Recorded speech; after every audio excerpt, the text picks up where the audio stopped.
farol que me guia, é a luz do meu caminho.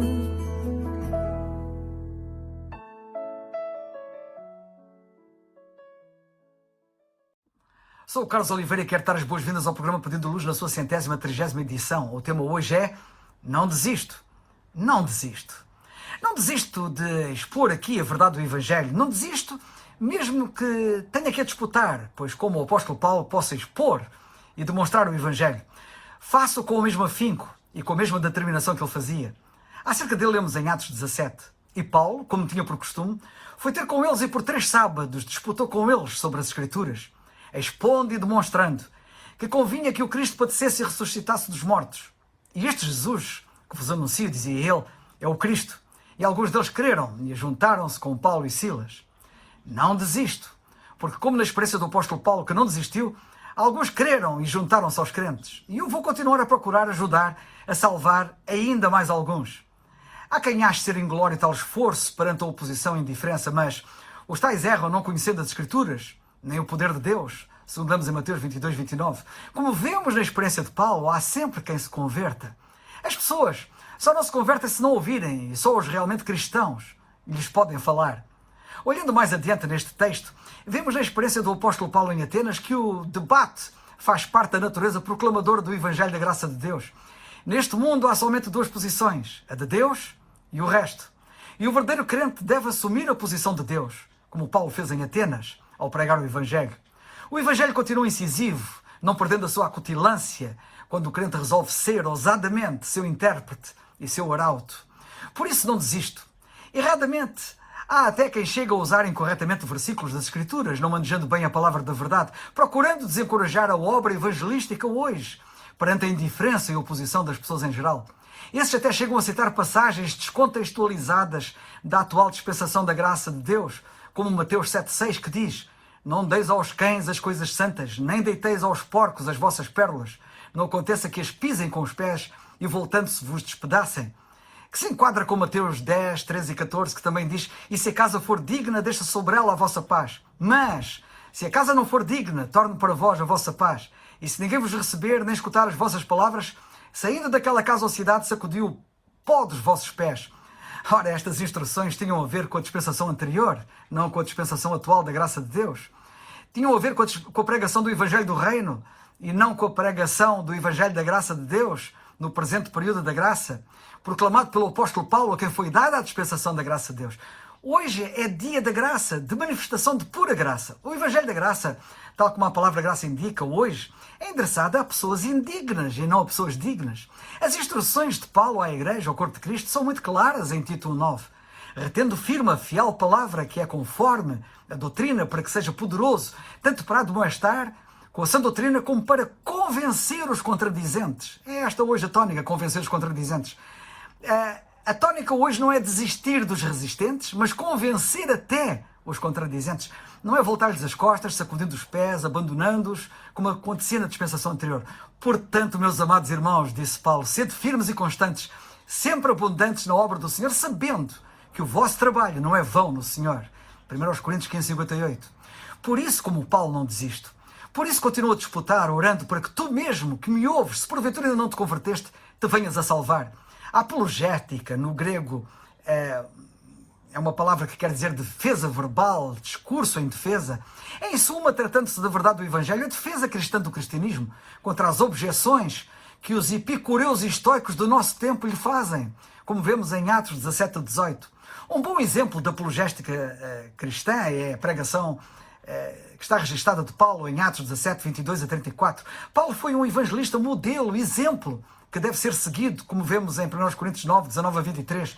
Ele não desistiu, e eu também não desisto. Uma das áreas em que Paulo se destaca como exemplo é no domínio da apologética. Quase imediatamente após a sua conversão, Paulo, na altura Saulo, pregou aos judeus em Damasco, provando que Jesus era o Cristo. Atos 9, 22. Da mesma forma, lemos que Paulo passou 3 dias de sábado em Tessalónica disputando e expondo e demonstrando quem Jesus era. Em Atos 17, 1 a 3, lemos isso. Embora a capacidade de Paulo de razoar e persuadir os seus compatriotas judeus fosse admirável, A sua interação com os filósofos gregos do seu tempo é o que quero aqui destacar agora. A situação de Paulo em Atenas, em Atos 17, 22 a 34, é muito semelhante, de várias formas, ao nosso cenário hoje para a apologética. Exatamente como acontece com as pessoas com quem hoje debatemos no discurso apologético, os filósofos do Areópago não acreditavam no Deus monoteísta, nem nas Escrituras, como acontece com muitos hoje no nosso tempo. Não pensem os tais que são originais nas suas posições de incredulidade. Olhando para a abordagem que Paulo fez em Atenas, têm aprendido como abordar melhor os céticos e os incrédulos do nosso tempo. A primeira lição apologética que aprendi no discurso de Paulo no Areópago é que, como ele, devo procurar as plataformas com maior oportunidade para a discussão e debate. Aprendi isso com ele em Atos 17, de duas maneiras. Primeiro, Paulo procurou os que estavam dispostos a falar sobre o assunto. Depois, Paulo aproveitou as oportunidades quando se deparou com as mesmas. Ele sabia bem que, como na sabedoria de Deus o mundo não conheceu a Deus pela sua sabedoria, aprova Deus salvar os crentes pela loucura da pregação, como lemos em 1 Coríntios 1, 21. Não obstante a sua pregação ser considerada pela audiência loucura, ele não deixou de a fazer. Antes do apóstolo Paulo chegar ao Areópago, ele debatia todos os dias no mercado com as pessoas que estavam ali, segundo lemos em Atos 17. Isto pode parecer um detalhe fortuito, mas a praça, o mercado em Atenas, era muito mais do que uma mercearia ou um supermercado. A praça era o centro da vida em Atenas. Paulo não estava naquela praça por bombardear as pessoas com as provas da ressurreição de Jesus Cristo, enquanto elas procuravam comprar comida ou roupa. Ele procurava falar de Cristo num lugar que fosse mais oportuno e eficaz. E a praça era o centro da vida social e onde as ideias eram compartilhadas e debatidas. Assim, na praça, Paulo conseguiu conversar com alguns filósofos, epicureus e estoicos. Lemos isso em Atos 17, 18. Qual achas ser hoje o lugar equivalente à praça? Não é difícil de descortinar. Pode-se dizer que a praça moderna hoje é a internet ou as redes sociais. Eu tenho aqui a minha praça, estando imbuído do mesmo espírito de pregação do Evangelho como embaixador de Jesus Cristo.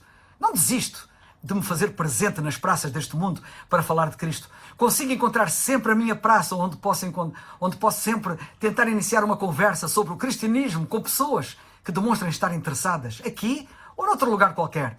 Como o apóstolo Paulo, procura tirar partido desses lugares, quaisquer que eles sejam. O foco de Paulo estava em ser o mais eficaz possível, aproveitando bem as oportunidades. A praça permitiu que Paulo falasse em público a uma grande audiência. A oportunidade era boa demais para que ele a deixasse escapar. Por isso, não desisto e procuro alcançar o máximo número de pessoas pela graça de Deus. Paulo não apenas procurou o lugar mais eficaz para falar de Cristo, como esse desejo e esforço inicial o conduziu depois a uma oportunidade ainda maior que ele conseguiu aproveitar muito bem.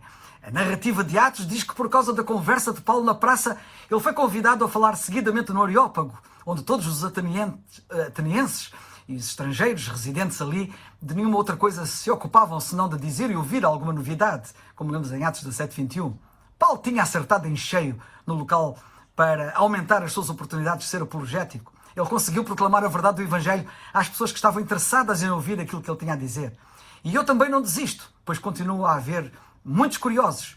O Senhor me ajudará certamente. Não me preocupe com o resultado, mas em ser fiel a Cristo, como lemos em 1 Coríntios 4.